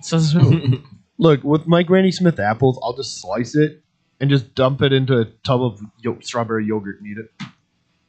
How healthy of you. I know. Balances it out. Yeah. Water finds its balance every time. Well, I mean, I'm sitting here talking about that, and I the first thing that pops into everybody's head when it comes to apples is dipping them in peanut butter, and I'm like, ugh. I can't do it in I can peanut do butter. that. I could do it in strawberry yogurt. What are you, a communist? peanut. You ready? You ready? Yeah. Well, it's one of my hot takes. Peanut butter is disgusting. Okay. I will never understand. Considering that. all the people with peanut allergies, they're probably just standing and applauding right now. They're like, yes, Yeah, right. yes, thank you for saying it. Say it louder in the back so everyone can hear it. Leader. Sorry, can't. The EpiPen didn't work. I like it. Okay, you ready? You ready for the crazy part though? Yeah. My favorite candy bar What is it? has peanut butter in it. Wait, a Reese guy? No. Oh, Snicker? M&M's? Oh, whatchamacallit? Oh. Watch him. Wow. It's Well, like yeah, you said that a few times. Whatchamacallits are full. the greatest. It's a pull. Oh, There you go. they're so good. Hey, would you? I mean, It's a sacrilege against humanity that they don't make fun-sized whatchamacallits. I mean, Yeah. M&M's have peanut in it. They do. It's called who you call it. What do you call it? Yeah. Smaller ones. Hey, man. I mean, Well, they did change the name when they were doing like they did like a pure chocolate wafer, Yeah. and they changed up the name. Mm-hmm. A hoochie what's it is what it's Yeah. It was something weird like that. I was like, what? I had one and it was delicious. No, it's good. It was just I didn't know what it was at first. I'm like, Just like when I see the green Twixes and I go, okay, let me try it. You guys Green ever- Twixes are really good. You guys ever had the nerd swings or whatever they are? Nerd's rope. oh, the rope. Nerd The ropes? yeah. My daughter is all about the nerd cluster. Gummy nerd cluster. Pfft. Can't eat those anymore. I've been They're all too about sugary. the Well, that's big because you got the sugar sickness. Yeah, that's true. sweet tart big chewies. That's what I've been into. Hershey's and M&M's are my two favorites. I love that you just embrace it. I mean, it's true. Like, I got to take a bunch of meds for it now. So, Hey, at least you're on meds for it. I'm not. yeah. I mean, look, as long as I don't have If I don't have diabetes, there's something going very wrong in my Yeah. body. as long as I don't have to put the needle in me, I'm good. I figure. I'm all set. That's what she said. Amen. Oh, did you guys see the meme with the pastor? Look, he's like, Lord, I just got caught committing sin on camera. No. Have you Can't not? say that I have. I got to show you that video, but it was really funny. That's what it reminded me I of. bet it was Glitch. Well, we got Elimination Chamber coming up. Yeah, God. Let's talk about this. Let's talk. Because this is a problem. This is a huge problem. This is a problem. Now, I was gonna bring it up on Bad Karma last week when we were ending it, but I don't know. I felt like ending it on a better, like on a positive note was better. With the Jewel Osco thing, which they're bringing it back. That was actually just a signing, Matt Taven and Killer Cross. Ooh, okay. They didn't even have a match. They're gonna have another one coming up soon. Interesting. But what they're doing, as of what I found out, was they're getting, I've seen different Facebook groups like getting together, like, yeah, we're gonna do a big watch party. Get your tickets. We're gonna have. It was Matt Riddle was supposed to be there with the Boogeyman, I think, Hornswoggle or Mr. Anderson, one of the two. Boom, canceled, gone, adios. Because they were a certain radius within the United Center. WWE is blacking out. You cannot have a watch party in Chicago. Yeah, essentially. Yeah, cannot have a watch party in Chicago, which doesn't make sense considering wouldn't just make this partnership with ESPN. You would probably want them to buy the ESPN subscription, bump numbers, bump paper PLE numbers, viewership, all of the numbers. You want to break not only just the interactions, at the United Center and selling tickets there and have that be the biggest buyout in wrestling history at the United Center. But wouldn't you want this to be the biggest Elimination Chamber? No, they don't care. I gotta bring this up really quick, and then we can get back to WWE here. You remember Monday when we talked about that some teams scout the middle schoolers because of just the high potential they got? Apparently, just from what I'm reading here, it says LSU made an offer to an 8th grader. Sick. Yeah, no, it's just it's Link. This is football. That's Lane Kiffin, baby. That's Lane.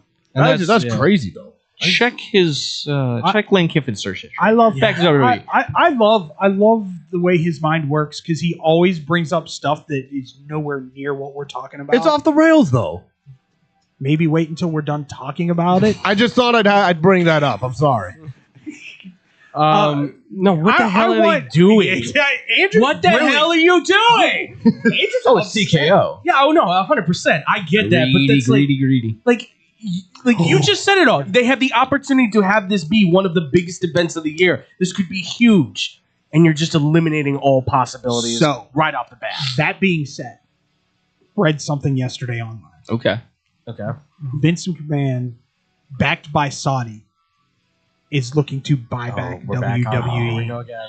He has been acquitted Of that car crash. of all of his wrongdoings. Okay. He if bought is going to make it a privately owned entity again. I thought it was still private right now. No. Oh, because TKO is now public. It's a public, yeah. Yeah, it's still public. You can buy stock in WWE. $100 per stock.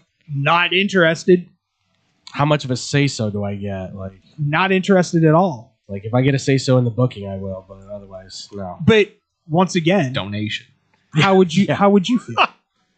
Of just Vince? Oh, Vince getting back into it. He's as just the owner? 80? Yeah. 85? Yeah. It is funny. I mean, it's going to somewhat maybe answer your question of how I feel about it, but I was watching a 2018 pay-per-view, when he was still in charge and booking everything. It is so much different. As it just presentation, who's getting pushed, the talent, the gimmicks, the storylines. It is just night and day right now. And neither of them right now are the best, but even, I mean, yeah, this is just bad. It's bad all around. This is just, again, the kind of pick between two evils. You want to stick with this, what you're guaranteed is bad booking from Triple H and TKO? But once again, this is a discussion that needs to be had. And whenever you want to have it, I'm cool with having it. Is it Triple H booking, or is it TKO telling Triple H who you're booking? If it's not Triple H's booking, then what does he do? Is he just literally the puppet? Comes up with the storylines to make hey, this is who's going to main event this, and this. We need you to create the storyline. So you're saying TKO says, here are the people we want pushed, and then it's Triple H's job to go, okay, how do we make this work? Exactly. I could see that. I could definitely see that. Where TKO, If that is the case, then he's still doing a bad job. He's a puppet. Yeah, it's just You got to work with what you got because people are telling you what to understand have. that aspect of it, but at the same time, I can't sit here and just go, well, it's all Triple H, because if you remember, and I know you do because we were talking about it's a group of writers. Yeah, we were talking about this, how awesome it was when he first truly took over in creative. That was great. And was the guy, and he was pushing the guys that everybody wanted to see pushed and doing things. And now that sale happens, he's still, head creative, but something's changed. And am I sitting here going, it's all TKO and Triple H has no responsibility whatsoever? No. But I'm also sitting here going, I'm telling you right now, they're going, these guys are box office. This is what's going to make us the most money, blah, blah, blah, blah, blah. Which is what it's all about for them. Otherwise, why you rerunning Drew McIntyre and Cody Rhodes for the umpteenth million time for WrestleMania? Because that's what's going to happen in Elimination Chamber. By the way, how'd you like my text that went, Charlotte Flair's my never mind? I must have missed that part. Where she was in that triple threat Elimination Chamber qualifier with Nia Jax and Kiana James. Yeah. And I was like, oh, it's Charlotte. Especially with the interaction that her and Jade have been having as of late, blah, blah, blah. Mm-hmm. Oh, beautiful. Yeah, she's going to qualify. She's going to win the Elimination Chamber. I'm okay with Charlotte Flair versus Jade. Kiana James gets over. Yep. That's hilarious. They top it off with getting Raquel Rodriguez in there. See, I mean, it's I wouldn't mind Raquel. Yeah, I mean, if they want her to keep working big like she is, If they're really going to blow up the Judgment Day, I'm okay with that. I mean, realistically, it should probably just be Rhea. I don't know. That's kind of where I'm at. I mean, she feels like the obvious choice because Here's the problem, and I'll be very honest with you when I say this. If you're putting Rhea in that ring with Jade is going to look bad. Very bad. Yeah. So why not put her in with someone else who's kind of stiff, like Raquel? Okay. Where do that. Where it doesn't look, her flaws don't show as much. You trust that amount of lack of experience in going into WrestleMania? I think Raquel could be the general in that ring and get them to where they need to be. Am I going to say Dave Meltzer's going to be sitting there the next day going, 7-star match from Raquel and Jade Cargill? No.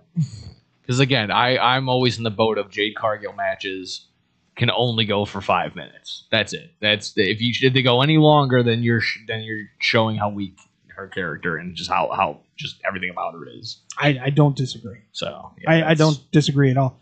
I mean, then we got this was definitely called an audible. There's no way he would Bronson Reed getting hurt and then having to put how we feeling? Yeah, okay, you had, can I pitch something to you? We need more house shows. So No. Can we avoid doing stuff like this?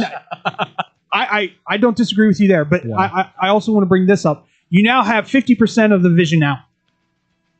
Yeah. Seth Rollins coming back to take on either one of those two does nothing for me. Yeah. No. Can I pitch something to you? Sure. Rollins Jericho. I mean, yeah. Yeah, you can do that. It's going to make Jericho look good because Rollins doesn't just typically. Then who goes over? I think you have to have Rollins. At this point, Jericho can take a. Sure.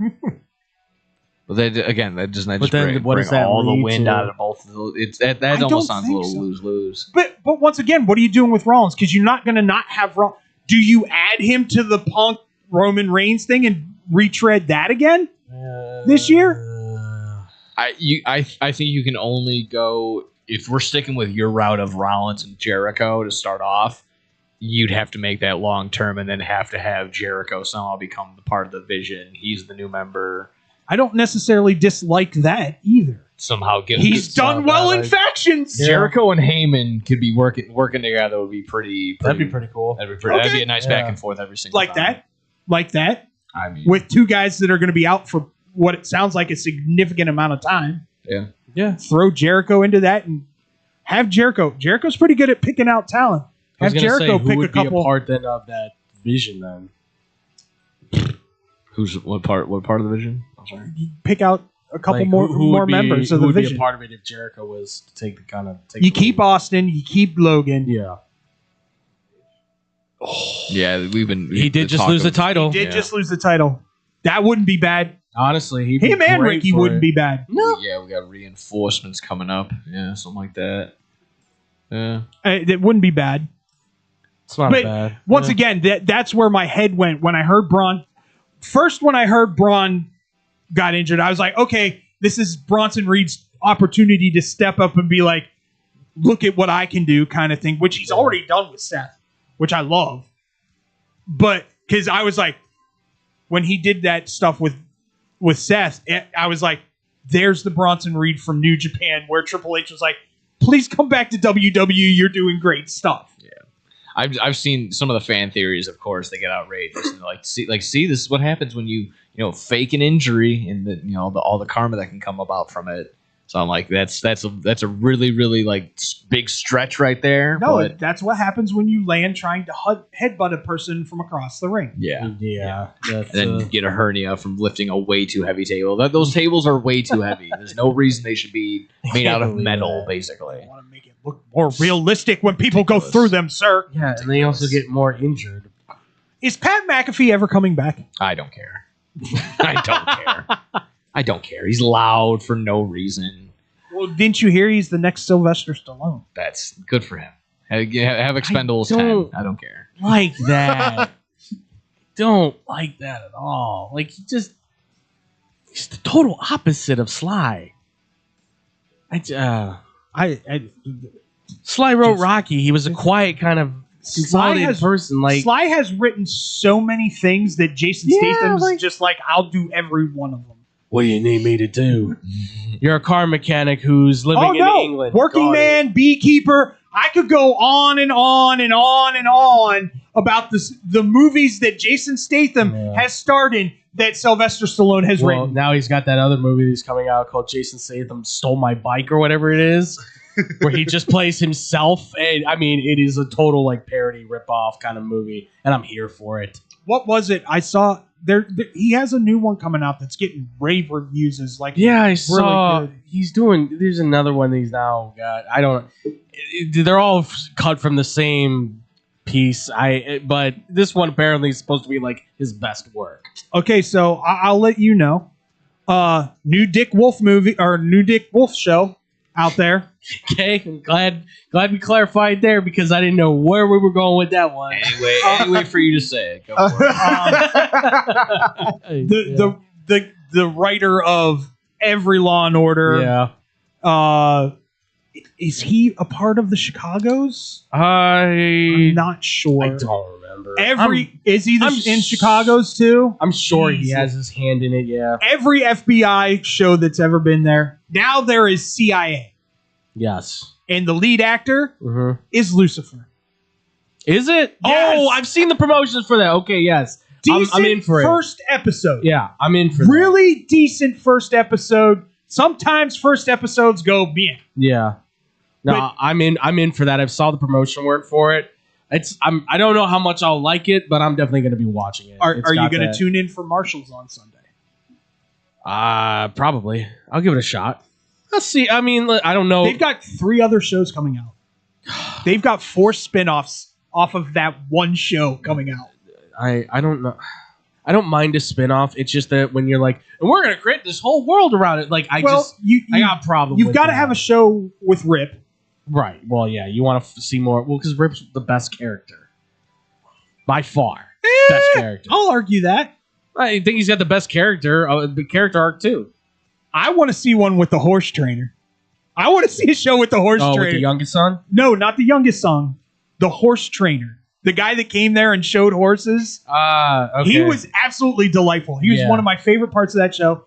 Well, then you get to see Jimmy, who might be the best character.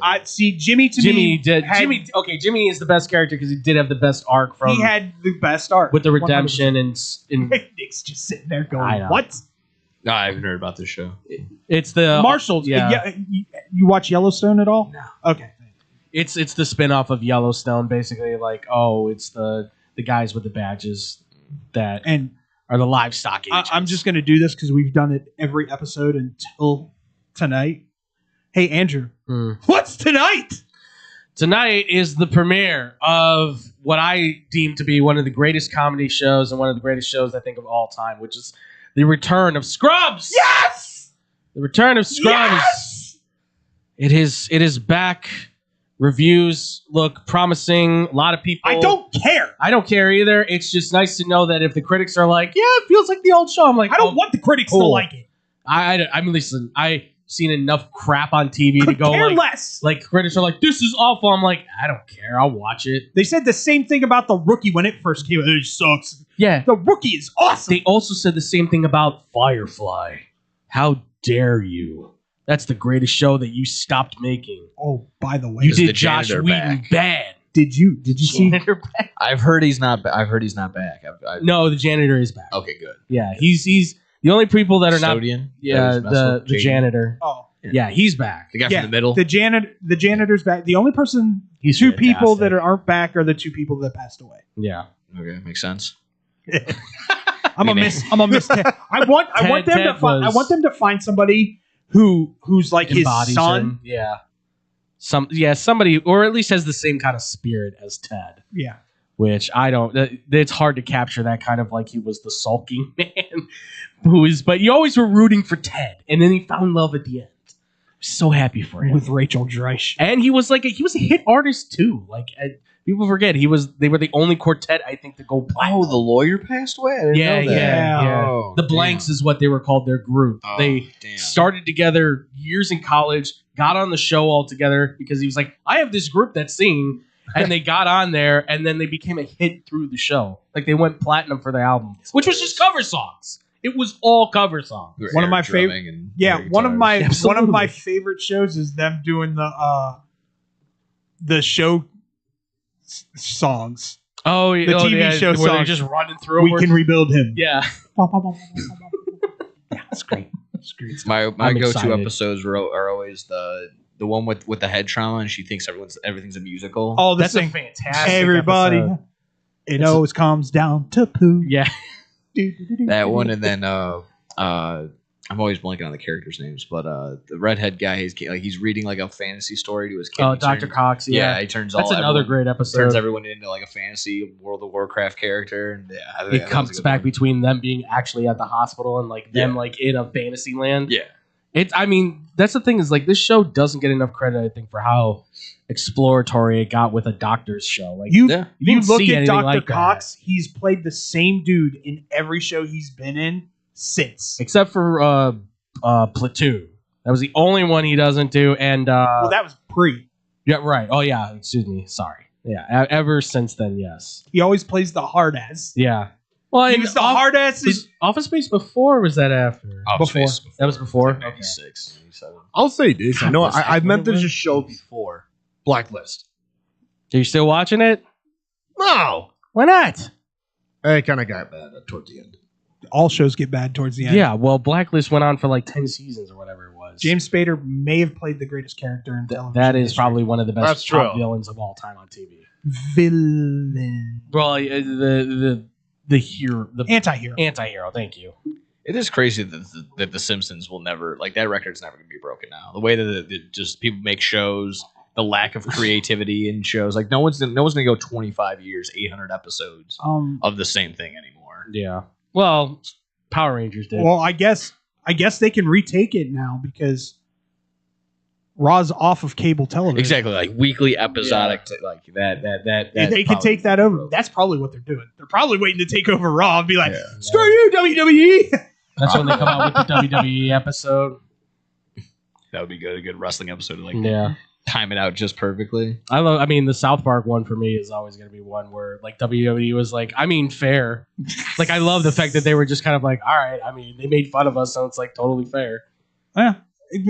Once again, Shoresy's out there. I'm gonna try and binge watch the crap out of that here soon. Talking to Scott Darling, that was kind of cool. Seeing getting that behind the scenes, like you're like asking him like, you're pretty well spoken, put together, and you even have comedy shows and stuff like that, so you can talk. But is it kind of funny that your character just like ja,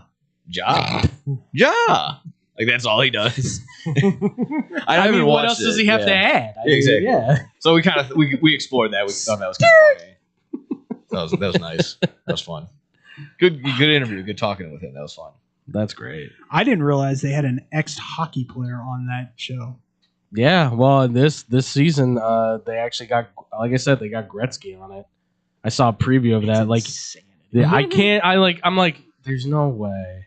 And wasn't Letterkenny a Crackle show? Like, it was on Crave. There we go. It was which is the Canadian TV programming, and now the reach that it has is just crazy. It's part of pop culture. I legitimately call it the Canadian Seinfeld because it legitimately is. Every episode is about absolutely nothing. It's just a day in the life. I forgot who asked me that too. Sushis. Yeah, you don't have to put S's on the end. I didn't finish it, but like I watched like season 3, and then some guy goes like, "What is it about?" I'm like, "It's a good question. I don't really remember what it's about." Really about anything. Nothing. They would kind of just do farm stuff every now and again, and it was really just like the brother and the sister. And yeah. By the way, sister hot, so hot. Take about 10% off there, Squirrely Dan. Your sister's hot, Wayne. There, I said it. I regret nothing. Just starts running and then stops in the middle. I shouldn't have been running. You know TJ Knacker, right? I believe so. Yeah, you've met him before. Yeah. I called him like when he was bigger and hadn't lost so much weight. Screw you, Squirrely Dan. We call him Squirrely Dan all the time. Still that in my phone to this day. He will stay that way forever. He will always. He could do it perfectly. Yeah, that's awesome. Perfectly. It's great. Everyone always has that one friend with the iconic nickname. They just forget the real one. No, that's our whole crew. Yeah, that's everybody here. He says Tom, and I go, "You mean McLovin?" And he goes, I know. I have to. I always catch myself. I'm like, he's not going to know who Tom is because we know like 30 Toms. That's the problem right now. There's too many Andrews. There's too many Andrews in this room right now. That's why I said Gwilla. I always say Gwilla. There's 2 Andrews in this room. I know. You just said that. One too many. I'm just kidding, by the way. It's good to have you in here, amigo. No, he's not. Hi, Andrew. He will. He's Puerto Rican. He'll cut you. What the? First off, yes.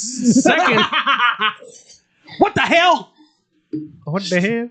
We don't have to go. I mean, there's a whole bunch of nicks. I mean, it doesn't now. help that you're playing with a lighter.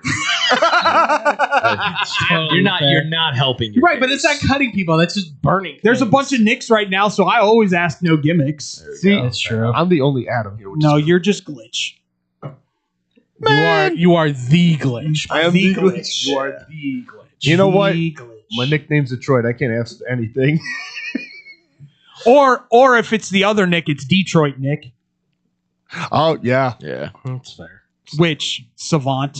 That's all I'm going to say. It's disgusting, folks. If we could tell you what we witnessed today, what we looked at today, I could not believe the amount of. I mean, it's just he's been doing that all year. I know, but I never seen that. I've seen it all year, and I'm like, that's the thing. I had never seen that, and I've never seen a student do that. Yeah, exactly. It warmed my heart to see somebody do that. Like, I don't know how to do this, so let me break this down to the minute details of how to.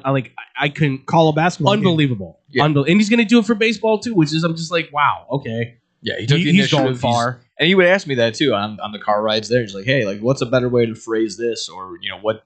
Literally, just sometimes, what is this part of the floor? I'm like, oh, that's the wing. You'd probably say it's the far wing. You say it's the near wing, just stuff like that. So yeah, he took the initiative, basically. That's amazing. Getting out a bunch of different phrases too, and then checking them off, making sure he's not saying the same thing so many times in a row. Because that was his critique on himself. He's like, yeah, because we've been playing him back and getting him off the roadcaster and him being able to play it. So I mean, yeah, he's just being a self teacher in that sense. So, like, yeah, I was exactly that. I'm using so many phrases at the same time. So yeah, it was really cool to see that, and not just getting all those fine details, because he even admits these guys like basketball I understand, but baseball is kind of more my thing type. Yeah, it's more my speed. Where he's not going to need to lay out vocab words across the board. But he said he's going to do it for other people. Yeah, exactly, and that's a great way to do it. And what I was getting, he's he's pulling up not just that, like the actual just the X's and O's of the game, but he's also pulling out the away team, like their stats, their players, enunciations, even kind of minor stats that probably just like what they're averaging points, assists, and rebound wise. Like that, of course, that information will change as the season goes along, but just to even have that at all is really cool. So fair to say that this good on you, kid's Nick. gonna go far. I mean, I feel like he's gonna go far. With He could that. make, and I'm not gonna sit here and say this is an over exaggeration. He could make millions just on that. Yeah, 100%. Just getting organized and stuff like that, being able to do that. Yeah, absolutely. Just the how-to stuff. Oh yeah, for sure. People will pay for that 100%. And he had a little bit of a taste of dogs towards the end, but if he wants to take the next step of like I getting told there a him- little bit earlier and talking with Aaron, going out in the field, talking with the players, and again, just having that that back and forth. Again, he can definitely make a huge impact there for sure at 100%. Impact Field. Hey. There you go. That's coming really quick. Yeah, really quick. I'm excited for it. Can't come soon enough. One more month of Windy City, and then we get basically all of April off essentially with that, and then we're right back into it. Cannot wait. I'm excited for it. You guys, Dogs is Nick by and- far the best. Nick and I are ready. Nick and I have plans, and they're good plans. We're gonna have some fun this summer. you guys have like hyped it up like so much. I'm really excited to go into this. It was I sit here and say, and I can't speak to Nick and I can't speak to Andrew, who have gone through the program as well.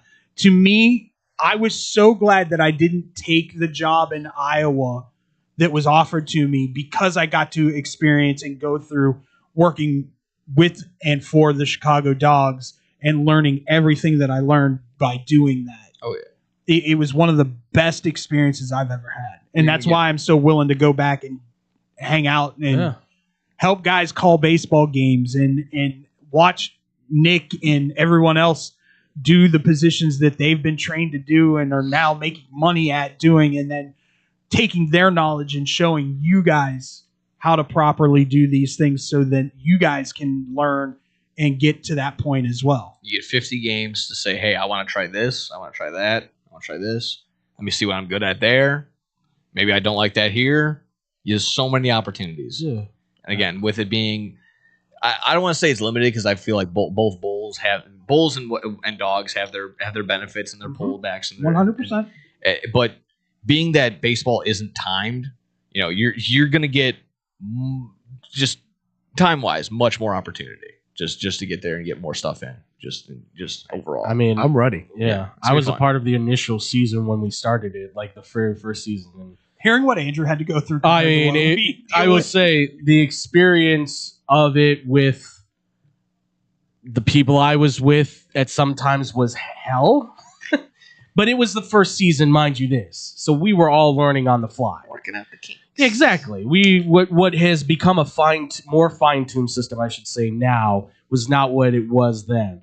But I will say that what I learned even in that moment still impacted me, because it led me to be able to get the jobs that I was able to now that have helped pay the bills. I mean, if I don't work on the board for the Dogs, I don't get the opportunities to work some of the high school and even the small JUCO and college games I've been able to do as a director. If I hadn't learned how to use 3-play, I wouldn't be able to know how to use some of that stuff and how to interact with it when I'm doing the directing. So you're gonna get all the opportunities in the world, Adam, and anybody else too who's listening out there who joins in this is gonna you're gonna get the opportunity of a lifetime. I'm just going to say this real quick before we get out of here. I'm going to knock on some wood. No lightning, no tornadoes. Yeah, that's what knocked us out last year. Yeah. And just make sure, again, maybe get to know these guys in 2026, because you might only know them in 2027. So Correct. That's Very, kind of where I'm true. at. Unless you're turbo. That's true. Yeah, giant turbo. A full Give me Dogs that. team, a Dogs team full of MLB players, and then Johnny Turbo's he's just right there. I love it. I can't can wait for I can that. totally see that. It's fun watching. Yeah. Colson Montgomery's up next. Turbo.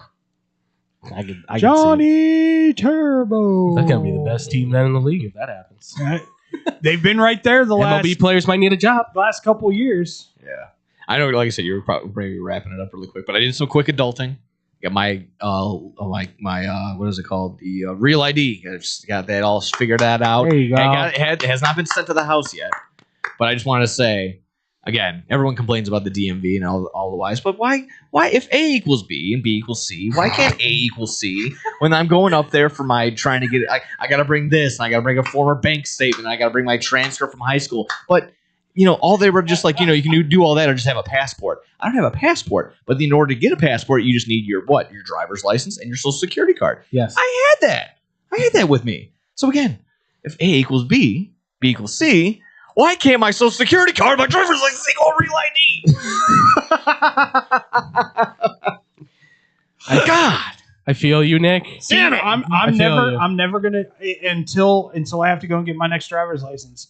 I'm not doing that. I'm getting my passport because I'm gonna have to go get my passport eventually too. If no one's paying attention to me at this point, which I hope you are on social media, there's been a little uptick. Yeah. With me. There has. There will be a huge explanation coming very soon. Announcement will be made. And it will be via social media. So check me out on all my social medias, whether it be D Dykstra 7795 on Instagram, whether it be David Dykstra on Facebook, or Double D 0422, I believe. You're looking at me like I should know this. It's your social media. Hold on. Nick, I will let you know, too, by the way, the Real ID passport stuff, not just frustrating for you. My dad just went through all of that when we were trying to go to New York. And they wouldn't let him get the Real ID. And at one point, they weren't going to give him a passport because he found out that his last name isn't even his last name. Oh, my God. He's not just Valentin. How would you like to find that out by going through this process? Which then we found out Puerto Rico does this where the parents have to put their last names on the birth certificate, which then led to my dad finding out, my parents weren't ever actually married. So that was like a fun little trip that we had to go to, combined with 400 phone calls to the Foreign Office of Puerto Rico to get his name changed so you're going to get a goddamn passport to go to New York for a wedding. Oh my God. So be lucky you just had to deal with the DMV, Nick, because I'm going to tell you right now, you want to know what a nightmare was? He smashed his phone and we had to go buy a new one because he was so frustrated. And I went, well, it looks like your pitching arm's still in focus. And he went, you shut up! And I was like, okay, he's really mad. Like, he never shouts at At me. the end of the day, that just sounds like that would have turned into a car ride for me. Driving to New York would have been much easier. Well, we almost did that. Unfortunately, we came out to, we're like, oh, this is going to be much more expensive if we drive. Yeah, of course. So we were like, we have to make this happen. Yeah. So be lucky you have the DMV because some people, I had to go to, some people that had was to my call only- a foreign office and go to a foreign office in Chicago to try and figure some crap out. I joke, but it was, of course, my fault. I didn't read. I had to go twice. I didn't read. I should have read. But I thought what I had was good enough. Again, It should be. Yeah. It should be just your social security, and here's like a picture of your birth certificate. For some reason, they're also like, no, we need actual proof. And I'm like, and we're like, proof for what? What? Residence. Hi, here's me. Residence. Yes, I know. Proof, I'm like, proof of residence. I'm like, well, I don't know. And it is so weird when I don't keep hating on it, but like, as soon as I walk in, appointment only, 4 people ahead of me. Hi, what time is your appointment? I don't have one. And then sure enough, they're just still going through. Yeah, the they line. still get I'm just like, what is going on? Like, dude, when do we apply the rules? I'll say this. Start tripping people is what's going to happen. I did an appointment because that's the only way you could go to the DMV. Apparently not. Where I was Tell going, the 4 people in front of me. where I was going. I made an appointment and people got pissed because I jumped all of them. Oh, well, that's not your fault. Big brain move. Yeah, there's a sign that says like birthing mothers, expecting mothers. Stickers and license plates, no wait. Oh, that's easy. It's the only time I ever go. There's to the nothing DMV. wrong with that. Yeah, if you would exactly that. If you would have said just that, you'd be like, I'm just getting a sticker. I'd be like, all right, you're good. Yeah, but that's not your responsibility. I know. I'm just joking. All right, let's get out of here, boys. I don't know if we're going Friday. That was the longest ever. Well, you've got bad karma, and I've got it. I do not have bad karma. Okay. Yeah, I'm up in 3 Lakes, And Wisconsin. Wonderful. I have to meet a gentleman at the job fair downstairs. Gotcha. So, all right. Well, what? No, just the way you paused. I'm sorry. Then I guess it's maybe just me and Scotty going. And I gotta talk about some things with some peoples. Yeah. No, you said I was going to meet a gentleman. Half a second pause, then you continue. Either that, I'm going home, going to bed, and having a fun night out then. Amen. Calm down, Glitch. Calm down. Sorry. Why is his mic unmuted again? I can't understand. He controls the board. What do you want from me? I don't know. No, he needs work on the board. Well, I'm gonna start getting super like nitpicky with him when it comes to his board work. I know. Well, why don't you do that now? You used to do that to me. Well, yours was just in jest because you hadn't touched a board in like 6 years. Yeah, it's been a while. It's been a hot. All right, let's get out of here. For me, David Double D Dykstra. No gimmicks, Nick Johnson. Andrew Pepe Valentin. Adam the Glitch Snader. I can't. I'm going to put a life alert around you. It's what's going to happen. Please do. That'd be funny. Just switch the rotation next time. It's bad. It's a little bad. That being said, we're still working. We're figuring it out. we're still working out the kinks after 4.5 years. Stay positive, be positive, surround yourself with positive people, and positive things will happen for you. We'll see you next time here on Blow the Whistle on Sports Sound.